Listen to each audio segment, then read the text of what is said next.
I expect the presentation to last about 30 minutes, so we'll expect to get wrapped up in about 45 minutes.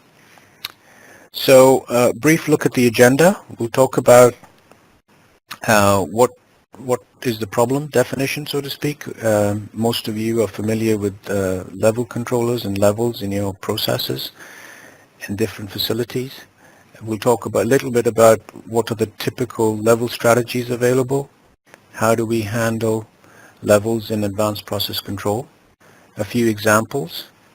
A couple of words on what I would consider good practice, and then conclusions, and then a Q&A session at the end. A brief look at IPCOS. We are a service and software company. Our services are broadly categorized in advanced process control, base layer, PID optimization, alarm management, alarm rationalization, process simulation, training in PID, APC, and just multivariable process control training. We also carry out studies and audits. So if you like to have a advanced process control project carried out at your facility and you would like to understand the return on investment of a potential project, then we can do that for you. This picture here gives you an idea of who we are. This was taken a few years ago on a team building exercise. The software that we supply, this is software that we have developed within IPCOS, is broadly categorized into three areas: the PID tuning software, which is called the Inca Aptitune and Inca PID Tuner. The Inca PID Tuner is a single loop PID tuning software, and the Inca Aptitune software is for multiple interacting PID loops. So we can tune multiple interacting PID loops simultaneously using that software. We also have a modeling tool called Inca Discovery. This is to develop process models, and we can generate these models for our Inca MPC software, which is widely used in ammonia and fertilizer plants. So let's get into the main presentation now. So what are we talking about here? Levels. Level is an integrating variable. If you were to control the inflow or the outflow from a vessel manually, then that level would be either increasing or decreasing. And that is why we need to have some form of base layer PID control to control that, to keep that level, for example, at a particular set point. The PID tuning really needs to reflect the process requirements. What do I mean by that? If you have a requirement to keep a level at a certain set point, for example at 50%, then you might want to tune that fairly tight. However, if your main requirement is to keep the disturbances away from the level, so you want to maintain, use the inventory of the vessel and maintain the level, say between 30% and 70%, then you might want to tune that level slightly differently and absorb some of those disturbances in the level itself by moving the inventory in the level, i.e. the level itself will go up and down. The safety considerations are also quite important in levels, and depending on the facility and the application, you will find that in some cases you have important limits. So you don't want to, for example, go above a certain point because you might have overflow of that level into a downstream unit or into some pipe work, which would cause you problems. So it's quite important to understand the safety considerations. And in my experience of doing advanced process control projects, as well as working as a consultant in more recent times, I find that the PID tuning of levels is quite often incorrect. So we really need to make sure that we look at the PID tuning of that particular level. I say PID tuning, but typically it's a proportional integral or a PI controller. The D is not used very often. The other thing to think about is that if your level is not tuned correctly, it will impact downstream units quite strongly, because if you have a very strong PID tuning to maintain the level at a very fixed set point, then that disturbance will carry through to downstream units and cause a disturbance in those units, and it could impact the process capability there. So, for example, you might need to operate the plant a little bit further away from your constraints, which will reduce the possibility of maximizing and optimizing the plant.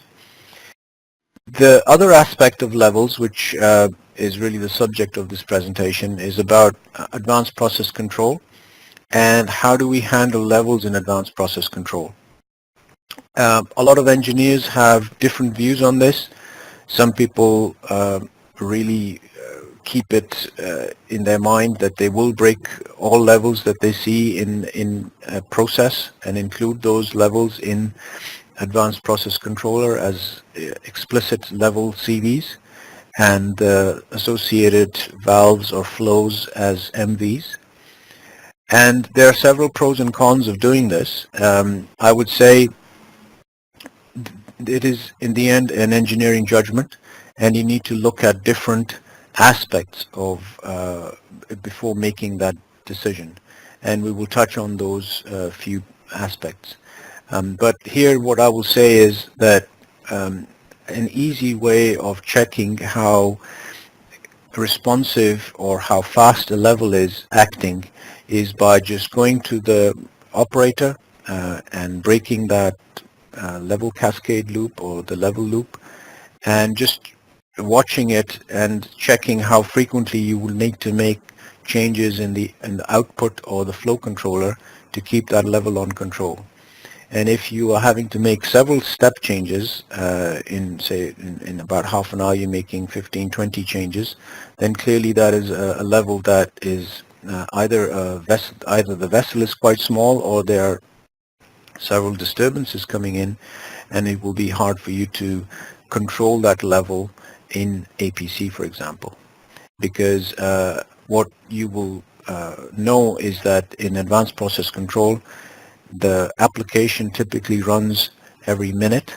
Sometimes you can run it faster, down to sort of 5 seconds or 10 seconds, but a DCS PID loop will run every few milliseconds. So that will impact how well you can control that level and your decision on whether or not you want to break that level and include it explicitly in an APC system. Vessel size is important. I've touched on this a little bit in that example where if you were to break a level and you were sort of monitoring it, the bigger the vessel, the easier it is to control that level. Obviously, it depends on the inflows and outflows out of that vessel, but bigger inventory is always a sign that it will be easier for you to manage that level.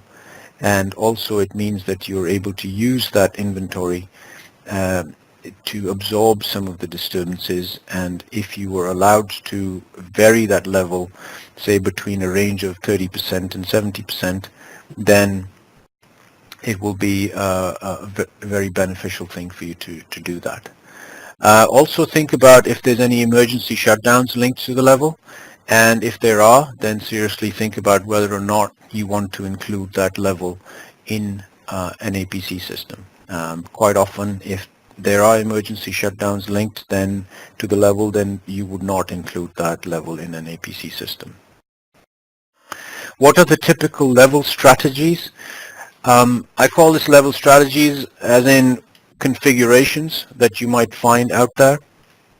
Feed tanks and intermediate tanks are big ones. Obviously, you have feed coming into a process unit, and these feed tanks might be humongous, such as a crude tank, in which case the level control there is not really through a PID. Sometimes it is, but most likely it is through a different tanking system, and you perhaps don't need to worry about that level when you are adjusting flow to a crude unit. On the other hand, you might have another feed tank for a different type of process unit which is controlled through a PID loop, and that will then send flow to your process unit. There's intermediate tanks which are typically between two process units, and again here you have the upstream unit producing a product, and that product is then going to a downstream unit as feed to that unit. And again, in those tanks you can potentially open the level loop and use the flows directly in APC. Then you have reflux drums and column base levels, so fairly common to have them.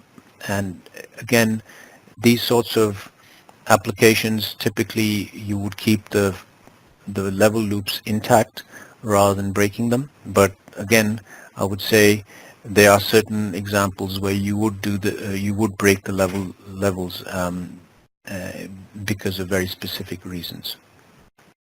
Then an interesting application is boiler water level. This is the boiler feed water, and in this particular strategy there are some nuances where you would need to look at some feed forward control. You look at steam generated as well as the water flow as feed forwards, and you do some calculations to make sure that the amount of water going into the tank is not calculated incorrectly because of just the way this particular process is. And quite often there is some shutdowns linked to these boilers. So if the water flow drops off, then you could have a shutdown of the boiler, which would basically shut down steam generation and potentially cause a problem on your facility. There's also multiple phases in tanks. You could have say 2 or 3 phases in a tank, 2 or 3 different liquids at different densities, typically water, oil, or some other type of liquid which has a different density. And you find these sorts of tanks in a reflux drum on an azeotropic distillation column, for example. And here you would want to maintain the level in a certain way to make sure that you don't upset the tank and cause mixing of the different phases. So you might, for example, have tuning that is reasonably slow, or perhaps the tank is very big. And so, you know, again, you wouldn't necessarily break those levels and include those in an APC system. Now you also have the possibility of writing directly to a valve or writing to a flow controller. In these two scenarios, you have the first scenario where you're writing the output of the level controller directly to a valve.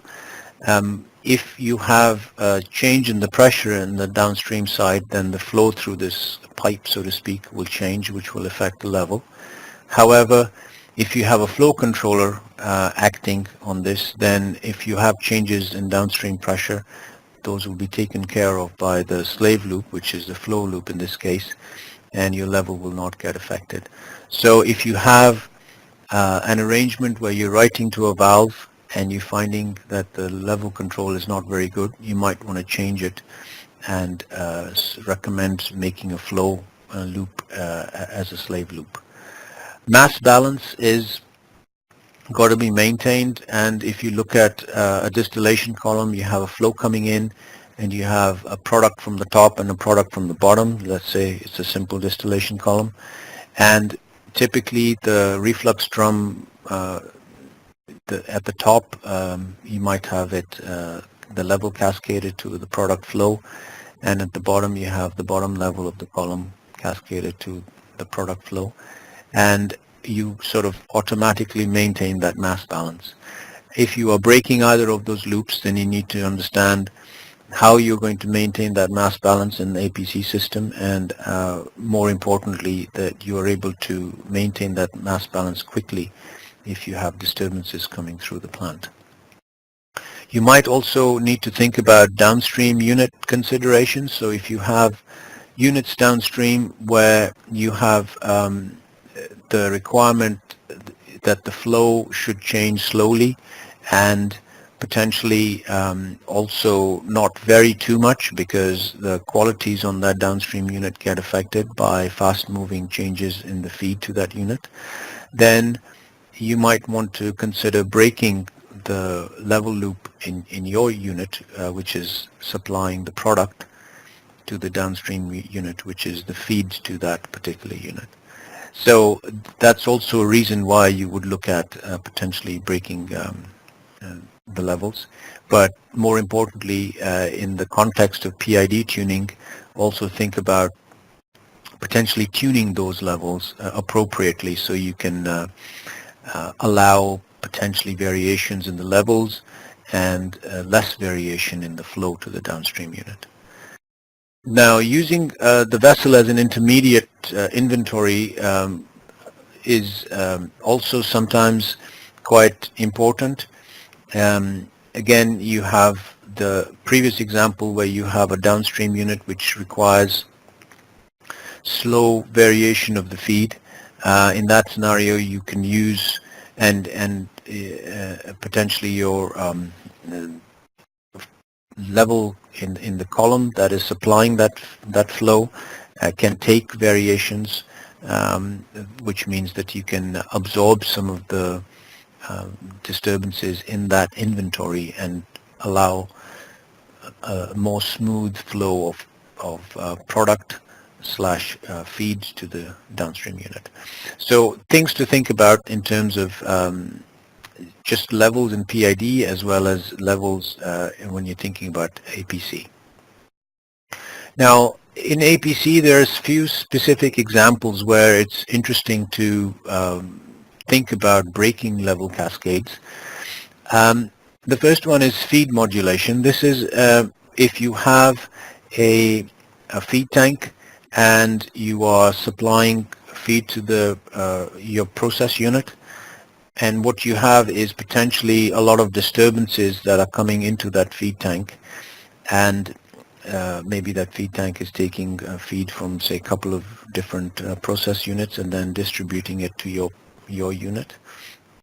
In that situation, you want to again try and send the feed to your unit in a slow kind of way, and since the feed tank does not potentially need to be maintained at a set point of 50%, for example, very tightly, and you can allow the variation in the level to be between 30% and say 70%, you can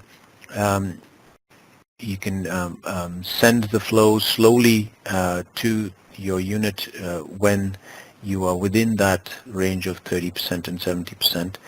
And if you're higher than 70 or less than 30, then you can potentially make faster changes, just purely because you want to make sure that you're in a safe operating range of that feed tank.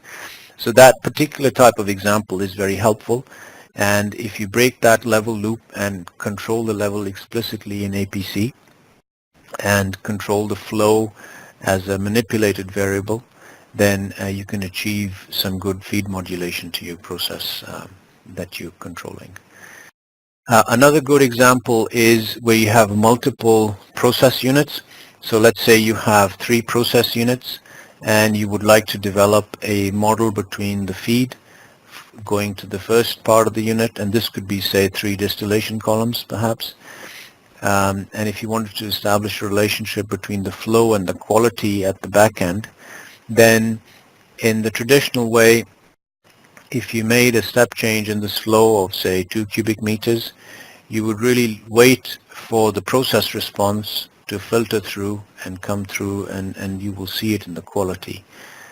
What you will see in the quality is really a combination of responses, and those responses will be the process response of these 3 units as well as the PID dynamics embedded in this part of the column as well as this part of the column, which are the 2 level controllers. So the problem with this is that you will have a very slow response, and B, a complex dynamic response. And what you would like to do is really try and develop a model between the flow and the quality. Alternatively, you could develop a model between this flow, which is the flow from the second unit to the third unit, and that quality. And if you develop a good model between this flow and that quality, then you can control this quality much faster. And in order for you to do that, you will have to break this level in the second column as well as this level in the first column. So you look at what, if that is possible, and you can do that by basically making some steps, or break these levels, sit with the operators and see how easy it is to control the level, and then you can and build that model quite effectively. What you can also do is try and look at the effect of the flow in the third column to the quality, and see how good that relationship is. And if it's a really fast relationship, then clearly we can justify building that in the APC system. So what I'm talking about here is sort of what are the model development considerations, and sometimes you might need to think about that when you're looking at breaking levels, and specifically in these sorts of scenarios where it is important to have those relationships, or it's important to control that quality. You might find that it's easier to control that through a variable that is close to it rather than from the front end. Obviously, you will have other impacts here as well on that quality. So what you will end up with is a sort of a cascading effect. You will have this flow controlling that level, as well as it'll have an effect on this level, and then this flow will have an effect on the quality and that level as well. So all of these will need to be looked at when you're looking at developing that model. Now, another aspect of this is that if you do think about breaking these two levels, then you need to also test that particular arrangement with those levels in manual, and sometimes that can be challenging, and that could be potentially a reason why you don't do it. So think about the testing aspect as well when you're doing the step test. These days you can use automated step testing technologies, which will perhaps make that whole process simple in terms of the testing process, because you can include constraints, and those constraints will be, for example, the levels, and you can control those levels explicitly during the step test. There's product sent directly to downstream units. We talked about that. Sometimes you have a product that is from your process unit and goes directly to a downstream unit as feed, and that process unit does not like potentially fast changes to the feed or large variations to the feed. And in that situation, you might want to consider making your unit, which is supplying the product, the level in that unit as a CV or control variable explicitly in your advanced process control scheme. And by doing that, what you will achieve is slow variations in the product flow, which will be the feed to the downstream unit.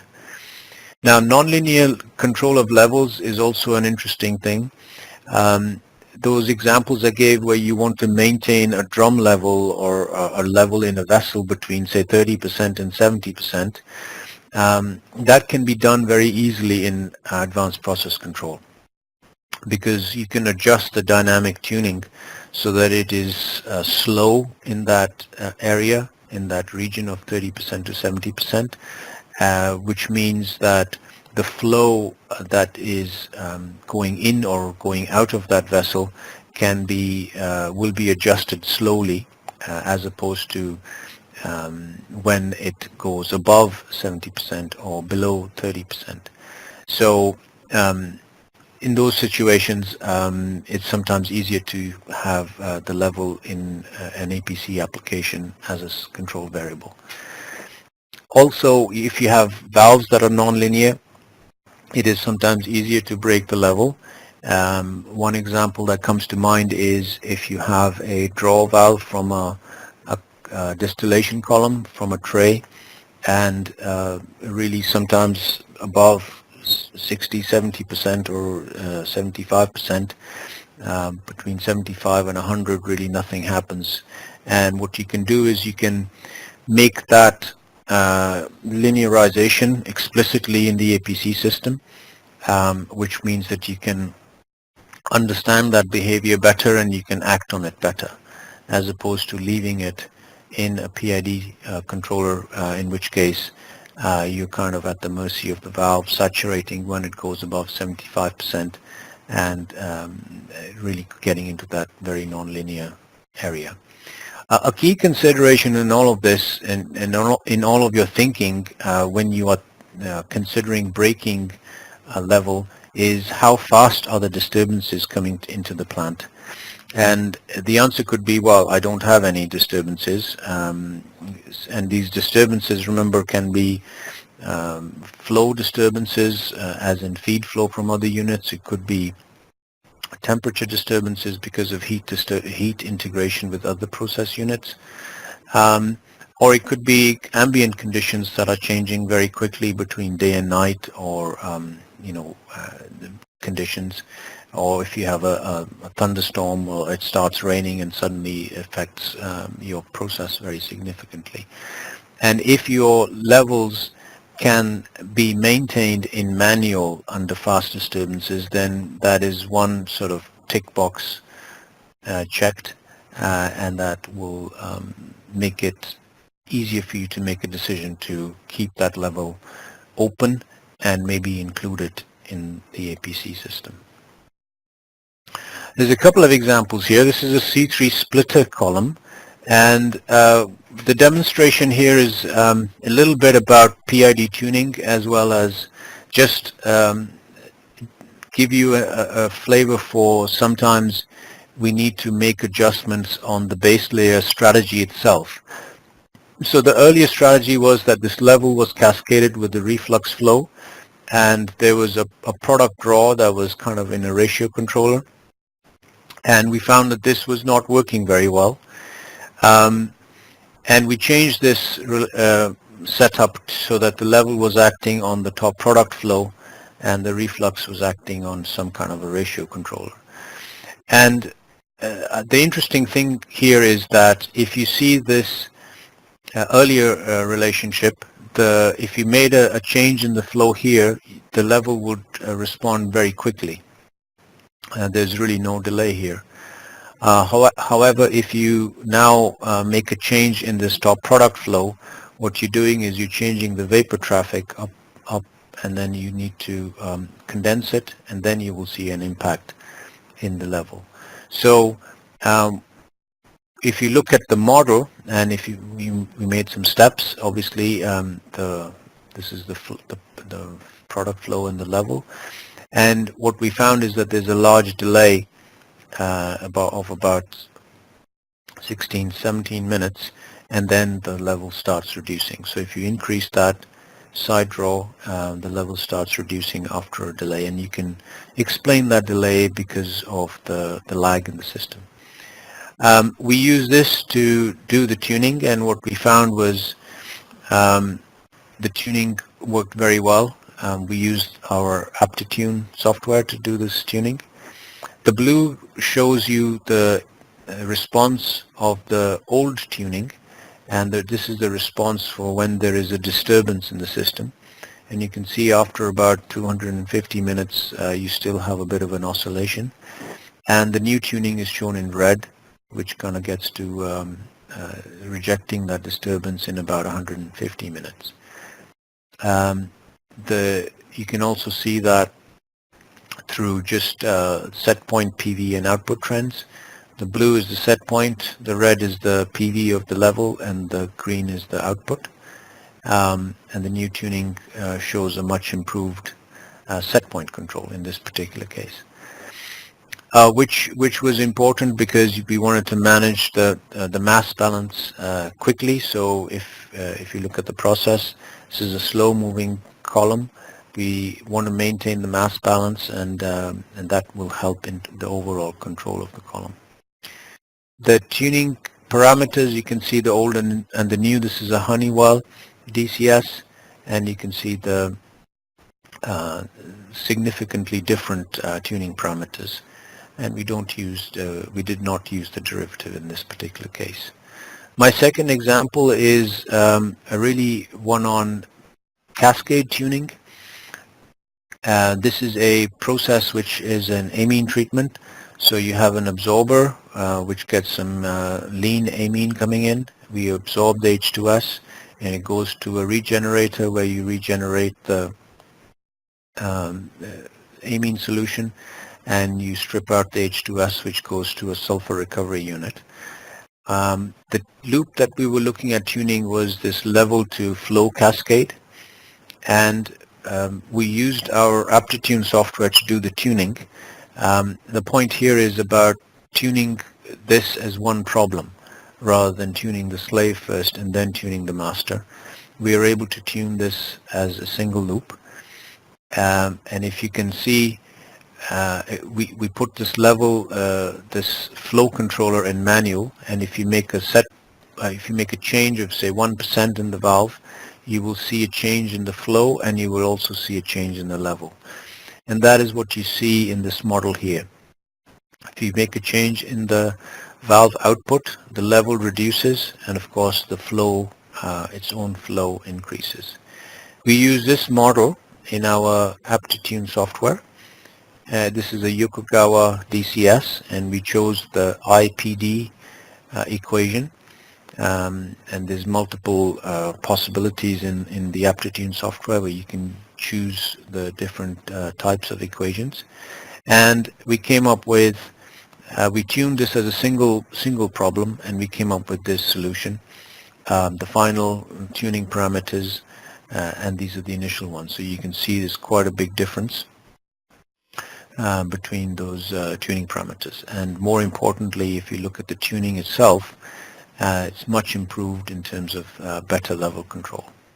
The green is the set point, the blue is the PV, and the red is the output in this particular case, or the flow controller.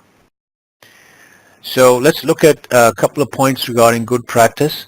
I always put understanding the process as one of the important aspects of the job that we do, and that means that you understand the service, the particular type of service your level controller is in, and whether or not you can break that loop, or for example just tune it better and then use it within your APC system.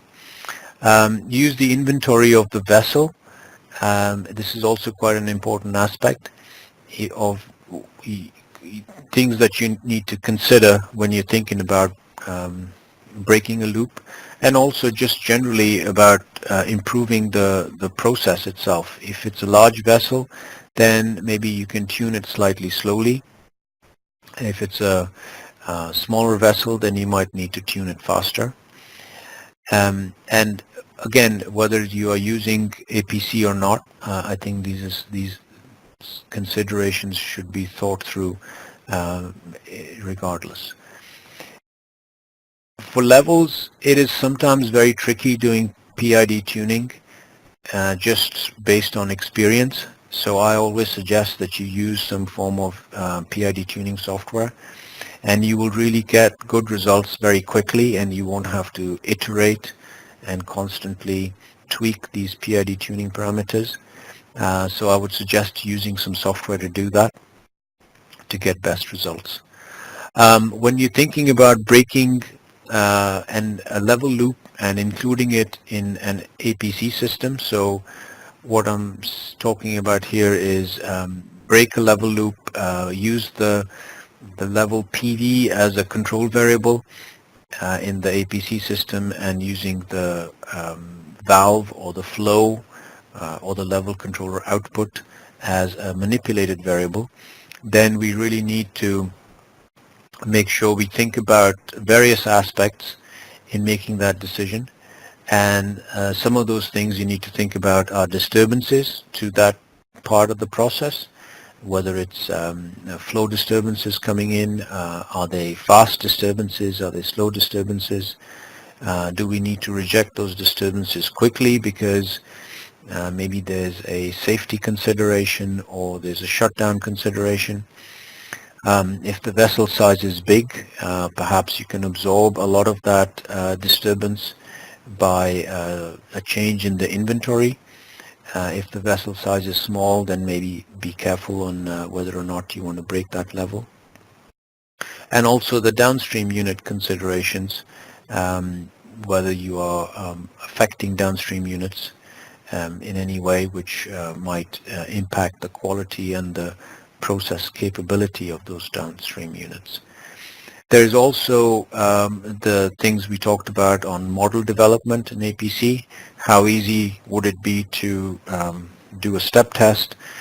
Which models are we trying to get? So really quite a few things to think about when you're making a judgment on opening that level loop. So in conclusion, I would say improved tuning of levels in itself can generate big benefits. So irrespective of advanced process control, just tuning levels can be of big benefit. If you choose to use a PID tuning software, then you will see that those benefits are even greater, because you will be able to tune it correctly in the first instance and tune it to the requirement that you need. So for example, if you want tight set point control, you can specify that in the software. Certainly in our aptitude software you can specify that. And if you want improved disturbance rejection control, then you can also specify that. So you can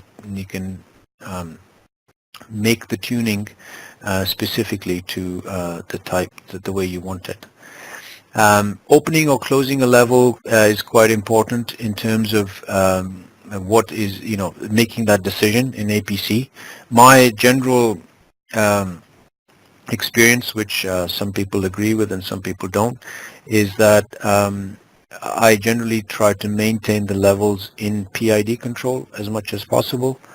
And my rationale for doing that is really because I feel that the DCS, high frequency DCS control, sometimes is very helpful. However, there are many instances where I have opened the level, so to speak, and used the level process variable as a control variable in the APC system.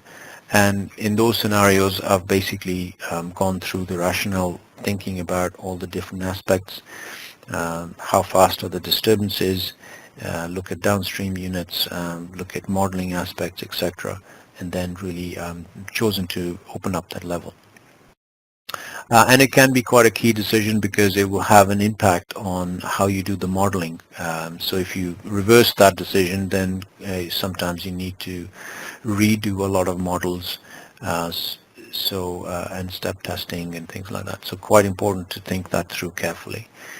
And also I would say process knowledge will help you decide the best strategy.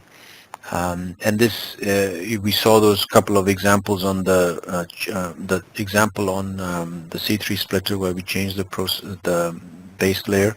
That is also quite important to think through the base layer strategy if you want improved control of your process unit. Sometimes just changing things around can really help improve things, irrespective of using APC. And of course, as any other thing, as engineers, we need to constantly monitor and improve.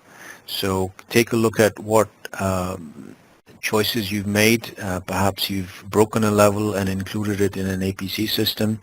Monitor it and check how well it's working. If it's not working very well, or maybe if the process has changed, make sure you revisit that and correct that by correcting the model, for example, or maybe closing that loop again, in which case you might need to do some remodeling as well.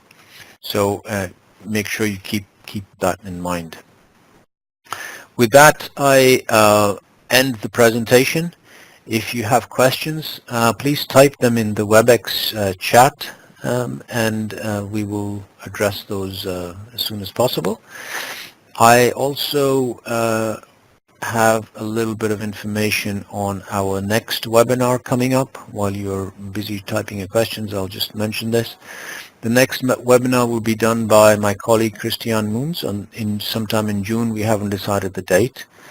You will no doubt get an invite for that through the email. And the webinar will be on measuring KPIs of base layer controllers.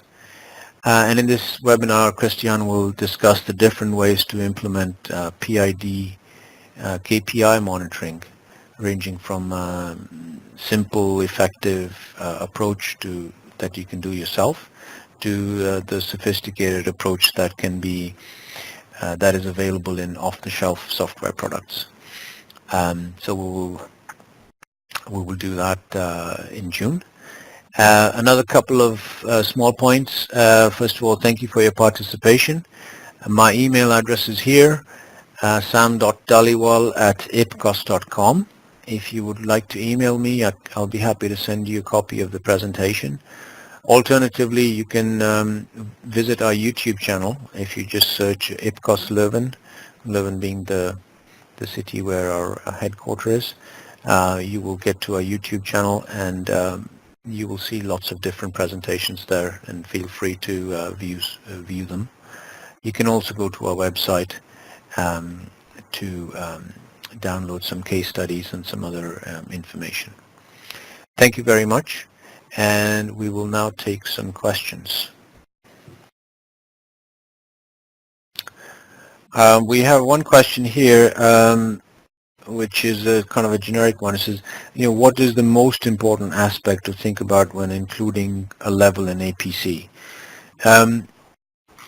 I think there's, like I said, there's various aspects, but I would say the most important one is how fast are the disturbances, and how easy is it for you to control that level in sort of manual, so to speak. If you're able to control that level in manual, then it makes the whole sort of process of including it in the APC system a lot easier. And even if you feel that it is essential for you to break that level, and it's not possible, then I would say, don't do it, because if the disturbances are too quick, you won't be able to control that level well enough in APC, which might be detrimental to the overall performance of the APC system. There's another question which says, do you have any case studies for ammonia plants? We certainly do have case studies, and I would point you to our website, and you can look at what information we have there. If that is not sufficient for you, then please email me, and I can answer your questions specifically about any particular type of case study, or any particular type of problem that you're looking for us to provide information on. Okay. We have another question here, and that is to do with levels and PID tuning. What is the important aspects of tuning levels is the question. I suppose the different aspects are that you want to have, unlike for example, a temperature controller, where you want to maintain that temperature at a set point. And in the case of a level, that is not necessarily the case all the time, because keeping a level at a set point sometimes is essential, but most of the time you're really looking to maintain that level within a certain operating range. So I would say tune the levels, keeping that in mind. If you have a certain amount of leeway available to you, then make sure that you use that leeway to do your tuning rather than having it a very tight tuning. So that in that respect, level tuning is quite different from, say, pressure tuning or temperatures or flows. I think that is all we've got for now. I'd like to thank you all very much for joining, and we look forward to seeing you again in the next webinar. Thanks very much.